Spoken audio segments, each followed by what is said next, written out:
Allô mes amis, allô ma belle communauté Facebook, Myriam Kaiser ici par ce beau dimanche, la fête des mères. Ça fait un long moment que je me suis pas présentée à vous. Bon, comme vous le savez, j'ai vécu un deuil, j'ai eu besoin d'un temps de retrait. Quand on vit des choses comme j'ai vécu, comme un deuil de quelqu'un qui nous est cher, mais souvent c'est tous les deuils qui n'ont pas été faits ou qui n'ont pas terminé leur route, leur processus, qui demandent d'être pris soin. Donc, on a besoin de revenir à soi, on a besoin de retrait et ça m'a frappé de plein fouet. J'ai eu besoin de beaucoup de temps pour revenir à moi, mais je vais bien.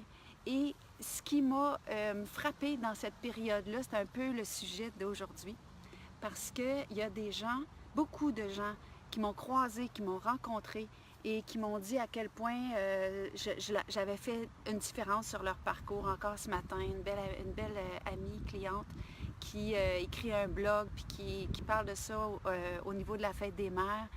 Et les gens qui me font ces témoignages-là ne savent pas à quel point c'est eux qui me font du bien. J'étais à l'aéroport de Suisse il n'y a pas longtemps, puis une dame qui m'a rencontrée pour me serrer dans ses bras, puis elle était très émue de cette rencontre-là. Puis elle me disait à quel point que je faisais une différence dans sa vie, mais ce jour-là, elle ne savait pas comment elle a fait une différence dans la mienne parce qu'on n'a aucune idée de ce que l'autre vit et du moment où il croise notre route. Et ça, là, c'est tellement le sujet que je veux aborder avec vous. On n'a aucune idée de l'impact qu'on a sur les autres. Autant, moi, je fais un métier qui est là pour ça. Donc oui, j'y pense que ce que je veux faire, c'est une différence. Mais l'affaire, c'est qu'on fait tous une différence dans la vie des autres. Je me souviens, moi, quand je me suis évadée du lieu de captivité de mon enfance, je suis arrivée sur la planète et personne ne savait d'où je venais. Personne n'avait une idée de comment je partais de loin et comment j'avais un désir ardent d'être avec, de faire partie d'eux. Et comme j'avais pas l'air d'une demeurée, hein, c'était pas écrit dans ma face d'où je venais puis que j'avais aucune idée de rien, mais vous avez aucune idée de rien de comment les choses fonctionnaient. Et je me souviens comment que je vivais d'une façon souffrante le regard, les jugements, les critiques, les étiquettes, parce que je me disais dans ma tête, si seulement ils savaient comment je travaille fort pour être à la même place que tout le monde. Et quand on vit des choses, c'est un peu ça. Moi, j'ai été mais excessivement bouleversée, touchée de comment il y a des gens qui ont fait une différence par un câlin, par un coucou, par des petites choses, là, un regard. J'ai pris un petit moment pour refaire le plein. J'ai rencontré des gens qui ne savaient pas du tout qui j'étais, qui ne savaient pas du tout c'était quoi mon travail. J'étais à l'étranger, puis il n'y avait aucune idée.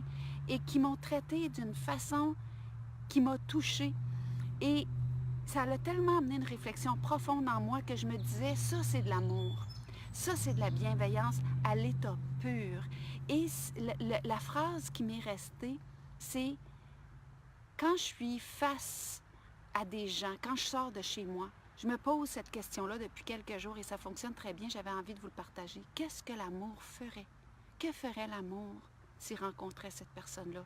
Que ferait l'amour s'il pouvait avoir la conscience qu'on change toujours un peu la destinée des gens qu'on croise. Et aujourd'hui, c'est la fête des mères et je fais un petit coucou très rapide, je sors de mon silence, de mon intériorité dans laquelle je suis depuis maintenant presque un mois. Parce que j'avais envie de vous partager ça. C'est la fête des mères. Il y a des gens qui n'ont pas de maman. Il y a des gens qui en ont eu, mais qu'elle n'a pas été une mère comme elle aurait dû être. Il y a des gens qui sont en deuil. Il y a des gens qui ont des mamans merveilleuses. Moi, je vais vous dire, j'ai eu une maman qui n'a pas joué le rôle que j'aurais eu besoin. Ah, ça, c'est clair. Je pense qu'avec ce qu'elle savait et avec ses idéaux, elle a fait du mieux qu'elle pouvait. Moi, ça ne m'a pas apporté, vraiment pas apporté la bienveillance et la douceur que j'aurais eu besoin. Et aujourd'hui, j'aimerais savoir que je suis une mère bienveillante pour les gens qui croisent ma route, pas juste dans le cadre de conférences ou de rencontres individuelles, mais dans le cadre de mon épicerie, dans le cadre de quand je suis en train d'aller prendre une marche, dans le cadre des vacances, quand je regarde les gens, et que ces gens-là, quand ils croisent mon regard, qu'ils sentent un moment de bienveillance. J'en parle souvent de ça, je le sais, je radote, c'est dans ce que je suis, mais je trouve qu'on est dans une ère, qu'on cherche plus la pleine conscience, on cherche un grand changement, mais ce changement-là, je crois qu'il n'aura pas lieu si on ne se donne pas la main. Et se donner la main, ça veut dire de s'entraider, ça veut dire de se soutenir, ça veut dire d'offrir, ça veut dire de contribuer sans attente. Comme une maman qui se lève la nuit pour son bébé, elle n'a pas d'attente.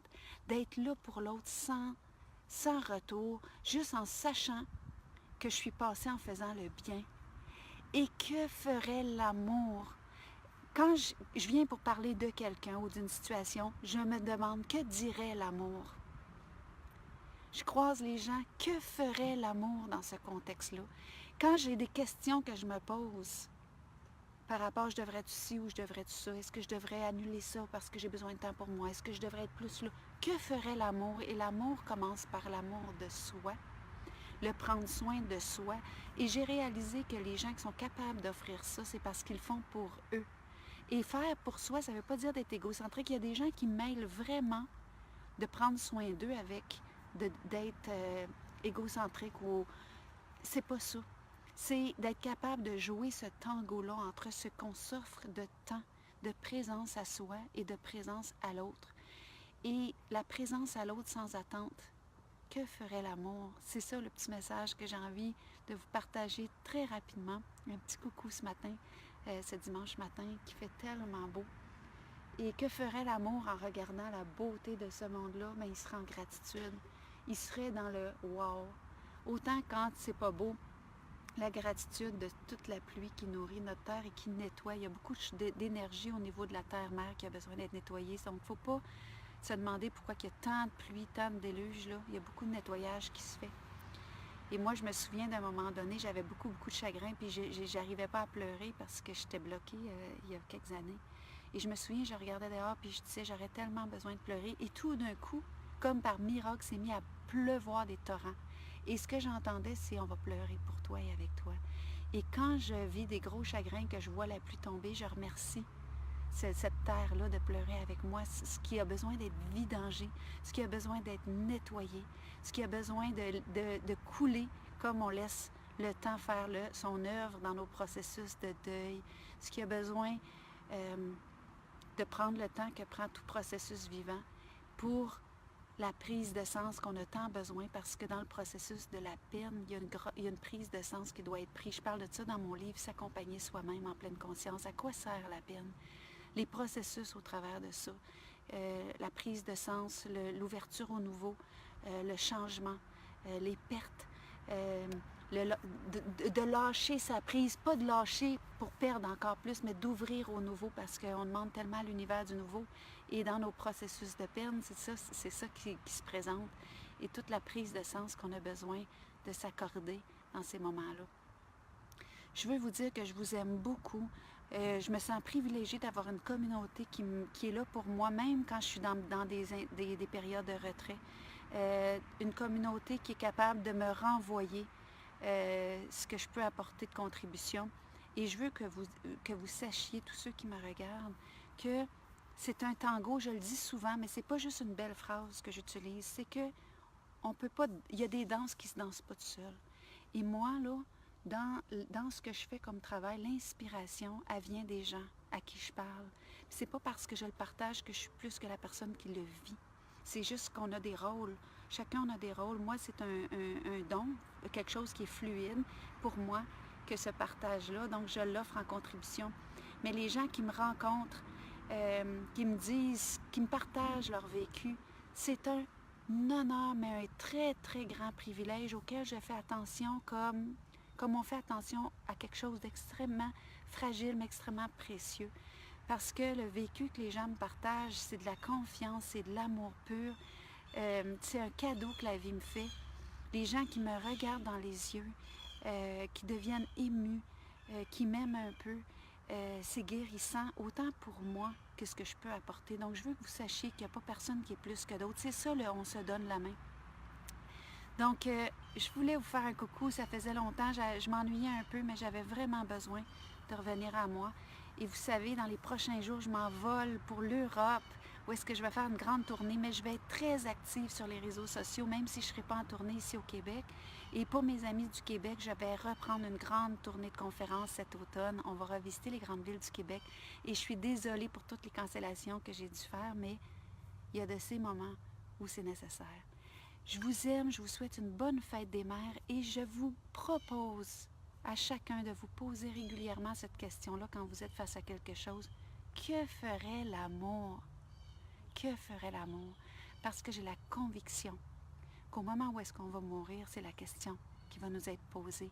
Comment as-tu aimé? Comment as-tu contribué? Je vous aime beaucoup, beaucoup, beaucoup.